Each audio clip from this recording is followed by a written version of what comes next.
نحمدہ ونصلی ونسلم علی رسولہ الکریم اما بعد بسم اللہ الرحمن الرحیم۔ ہمارے سامنے عقائد کا اجمالی خاکہ ایمان مفصل کے حوالے سے آ چکا کہ وہ کون کون سی چیزیں ہیں جن کو ماننا ایمان کے لیے ضروری ہے، اور ان میں سے کسی ایک چیز کا انکار بھی انسان کو دائرہ اسلام سے خارج کر دیتا ہے۔ ان عقائد میں سے پہلا عقیدہ ایمان باللہ ہے، یعنی اللہ تعالیٰ کی ذات پر ایمان لانا۔ اللہ کی ذات پر ایمان لانے میں پہلی بات جو زیر بحث آتی ہے وہ یہ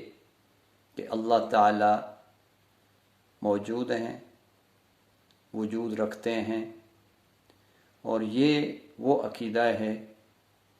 کہ جب سے دنیا بنی اس وقت سے لے کے اب تک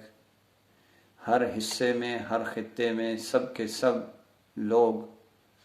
اس کو مانتے ہیں، اور دنیا کا ہر مذہب، دنیا کا ہر قبیلہ اور دنیا کی ہر ملت اس بات پہ یقین رکھتی ہے کہ خالق حقیقی موجود ہے۔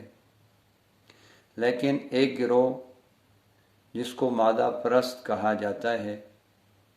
جس کا دوسرا نام منکر مذہب ہے، جس کو داریہ بھی کہا جاتا ہے، وہ رب کی ذات کے منکر ہیں، رب کے وجود کے منکر ہیں۔ ان کا خیال یہ ہے کہ رب نام کی کوئی چیز نہیں، یہ جہاں میں جو کچھ ہمیں نظر آ رہا ہے یہ سب کچھ خود بخود معرض وجود میں آ گیا، اس کو عدم سے وجود دینے والی کوئی ہستی نہیں۔ یہ انتہائی فضول خیال ہے، انتہائی بے عقل بات ہے۔ اس کو سمجھنے کے لیے امام ابو حنیفہ رحمۃ اللہ علیہ کا وہ واقعہ یہاں کوٹ کرنا مفید ثابت ہوگا کہ ایک دفعہ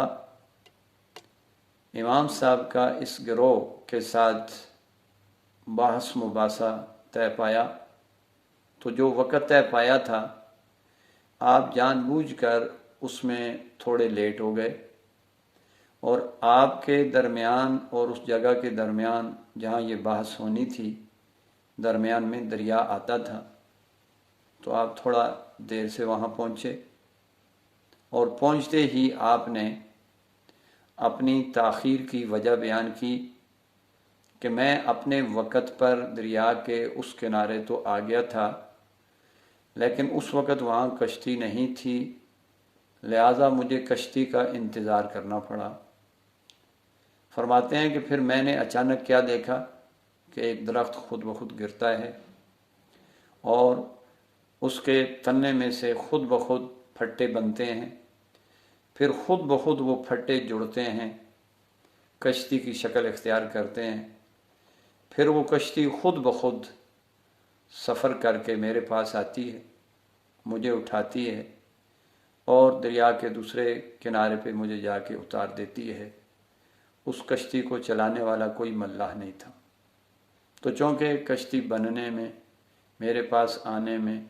اور مجھے دوسرے کنارے پہنچانے میں کچھ وقت لگ گیا، جس کی وجہ سے میں لیٹ ہو گیا۔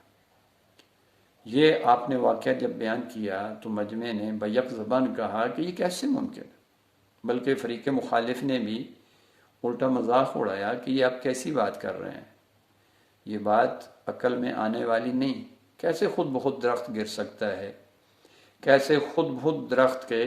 تختے بن سکتے ہیں، اور تختوں سے کشتی تیار ہو سکتی ہے، اور کشتی بغیر ملاح کے ایک کنارے سے دوسرے کنارے پر جا سکتی ہے۔ تو امام ابو حنیفہ رحمۃ اللہ علیہ نے فرمایا کہ جب ایک کشتی خود بخود نہیں بن سکتی تو اتنا بڑا جہان خود بخود کیسے معرض وجود میں آ سکتا ہے؟ یقیناً اس جہاں کو بنانے والی ایک ذات موجود ہے جس کو اللہ تعالیٰ کہتے ہیں۔ تو بہرحال یہ عقیدہ تو اتنا بے بنیاد ہے کہ اس پر تو کسی نقلی دلیل کی ضرورت ہی نہیں، عقلی دلائل ہی اس کا رد کر دیتے ہیں۔ اللہ تعالی ہمیں اپنے وجود پر یقین رکھنے کی توفیق نصیب فرمائے۔ وما علینا الا البلاغ۔